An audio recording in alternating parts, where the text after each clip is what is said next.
Salut tout le monde, c'est Princesse Armire, j'espère que vous allez bien. Aujourd'hui, je vais vous parler de ça. Un lac aux couleurs radioactives, une bâche en plastique grillée par le soleil, et des arbres colonisant des étendues de béton fissurées par le temps. Vous allez probablement me dire que vous m'avez pas attendu pendant 1 an et demi pour que je vous ponde une vidéo sur Pripyat, vue et revue. Sauf que l'image que je viens de vous montrer se situe à tout casser à 30 bornes de Paris, à l'extrémité de la banlieue quoi. Aujourd'hui, je vous raconte l'histoire d'un endroit qui mêle catastrophe financière, l'une des plus grandes statues au monde, et Carlos. Non, la statue n'est pas à l'effigie de Carlos. Non, je vous vois venir, non. Bienvenue dans le monde merveilleux de Mirapolis, un parc d'attractions dont l'histoire est désastreuse et qui laisse aujourd'hui l'un des sites post-apocalyptiques les plus vastes du Val d'Oise. Après Sarcelles, évidemment. Mirapolis était un parc d'attractions situé sur la commune de Courdimanche, commune mondialement connue pour son bassin de la Louvière, qui malgré une eau propre est visiblement trop gangrénée par les mouettes. C'est dans cette ville située juste à côté de la ville nouvelle de Cergy-Pontoise, au nord-ouest de Paris, qu'a été décidée l'implantation d'un gigantesque parc à thème, ouvert en l'an de grâce 1987. Énorme parc à thème de 35 hectares, ce qui en fait l'un des plus grands, voire le plus grand de l'époque. 2 ans avant l'ouverture du parc Astérix et 5 ans avant celle d'Euro Disneyland Resort Mickey Mouse, sortie 14 de la 4 Paris. Membre oublié de la sainte trinité des parcs d'attractions de banlieue parisienne, Mirapolis était basé sur le thème des contes et des légendes français.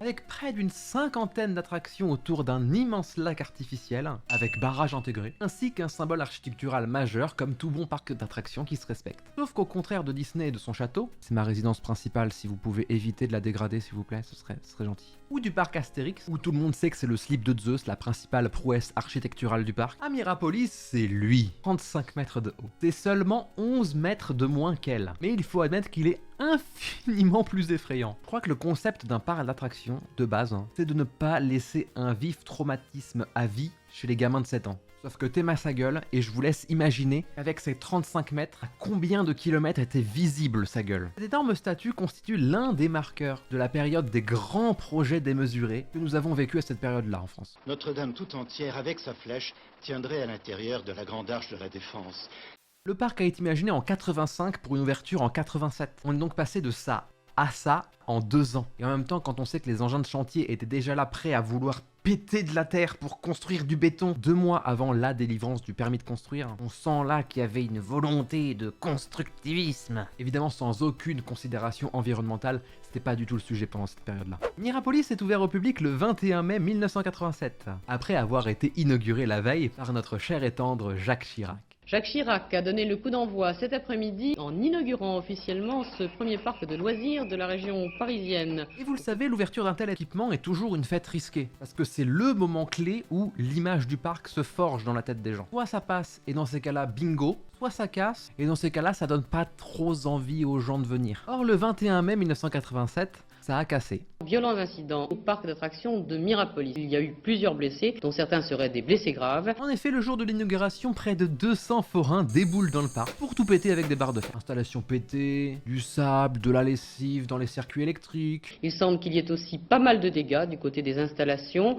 Des renforts de police et des renforts de gendarmerie ont été envoyés sur place. 2 jours plus tard, après avoir distribué des masses de faux billets pour l'entrée du parc, ils disposent des herses de clous sur des sorties d'autoroute qui mènent au parc pour crever les pneus des automobilistes. Bref, tous les moyens sont bons pour générer un bon rapport de force bien vénère et obtenir gain de cause. Parce qu'en effet, vous vous doutez bien, il y avait une volonté derrière. Les forains, leur chef, Marcel Campion, oui, celui-là même qui s'est présenté à la mairie de Péry en 2020 et qui avait comme soutien Jean-Marie Bigard, sentaient en effet bien lésés par l'État. Parce que pour développer ces méga projets de parc à thème de 35 hectares, l'État leur avait permis de bénéficier d'un taux de TVA défiant toute concurrence, alors que les forains se traînaient une TVA à 20%, qui était du coup devenue soudainement extrêmement désavantageuse. On se battait pour pas être à la traîne, disons, des éléments politiques. La profession foraine n'avait pas le droit au taux de TVA réduit. D'autant que les forains n'ont pas les moyens d'un parc à thème gigantesque financé par des investisseurs saoudiens qui plus est. Et bon, comme les syndicats d'entreprise c'est pas très forain compatible, C'est pas possible!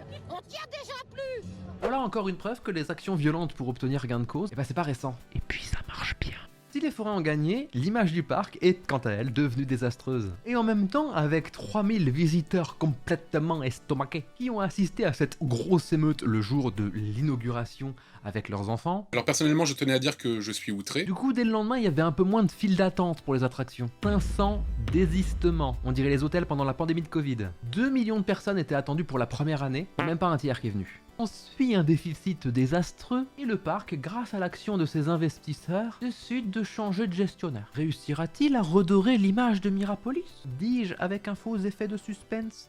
C'est le Club Med qui reprend le parc l'année suivante. Il est en mission sacrée pour montrer à tout le monde que Mirapolis n'est plus le théâtre d'émeutes. Donc c'est la fête aux événements. On y organise le prologue du Paris-Dakar 88, à l'époque où le Paris-Dakar allait de Paris à Dakar. Ça a été le plateau de l'émission du Juste Prix pendant 6 mois.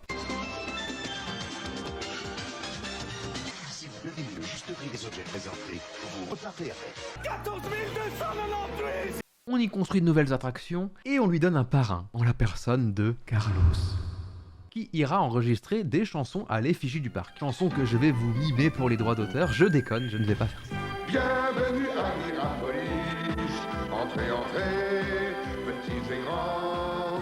Malgré la performance unique de notre cher Carlos, le parc n'a de nouveau pas atteint ses objectifs en 89, et donc il change encore de propriétaire. Mais ironie du sort, ceux qui reprendront le parc, c'est un groupe dirigé par Marcel Campion. Oui, celui-là même qui a détruit le parc 2 ans auparavant. Et à partir de là, ça devient un petit peu chaotique. Le groupement de forains y installe leurs propres attractions, qui n'ont parfois rien à voir avec le thème. On y organise un très gros combat de boxe avec des invités exceptionnels tels que Yannick Noah. Ça devait être un très gros événement de la saison, mais il y a un des combattants qui s'est blessé seconde 2, ça a tourné court. Bref, le parc à thème est de plus en plus un parc à tout, et tout y fait flop. Pourtant, pour la première fois, le parc finit par gagner de l'argent. Je déconne, nouveau dépôt de bilan. Mirapolis est en attente d'un repreneur, c'est les forains eux-mêmes qui réussiront à le regagner, mais les investisseurs initiaux se cassent, les attractions sont plus révisées, le parc est sous-entretenu à en devenir vraiment dangereux, et malgré ça, malgré toutes les coupes budgétaires qu'on a mis pour essayer de le rendre rentable, eh ben il est toujours déficitaire. Et en plus, l'année suivante, Disneyland va ouvrir. Une soirée tout à fait étonnante. Curiosité là, qui veut reprendre le parc là, dans ce contexte? Mirapolis ferme définitivement ses portes en octobre 1991 après 4 ans et demi de bons et loyaux services, si nous pouvons appeler ça comme ça. Les forains revendent leur attraction pour récupérer quand même une petite partie de leur mise. La plupart partent en Allemagne dans un parc d'attractions qui lui aussi fera faillite d'ailleurs. Point final de cette histoire, le pauvre Gargantua de 35 mètres de haut est totalement laissé à l'abandon depuis. Fut dynamité en 95 et il s'écroulera sur les ruines d'un parc déjà recouvert par la végétation. Le Gargantua, situé à l'entrée du parc d'attractions, a dû s'incliner.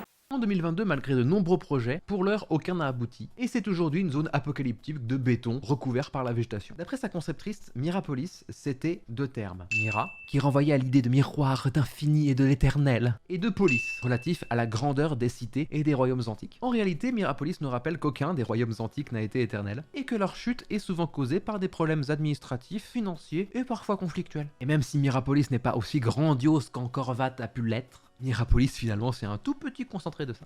J'espère que cette vidéo vous a plu, n'hésitez pas à la liker et à la partager si c'est le cas. Je compte reprendre les vidéos, mais je les sortirai uniquement quand je serai vraiment satisfaite de celle-ci. Donc ne me posez pas la question, je ne sais pas quand sort la prochaine. J'espère dans moins d'1 an et demi quand même. Ceci dit, vous me retrouverez plus régulièrement sur Twitch où je fais des lives 4 à 5 fois par semaine. Votre princesse vous dit au revoir et que le pouvoir de la jupe soit avec vous. Carlos s'est éteint ce matin à 64 ans des suites d'un cancer. On lui souhaite une bonne dernière, bon courage.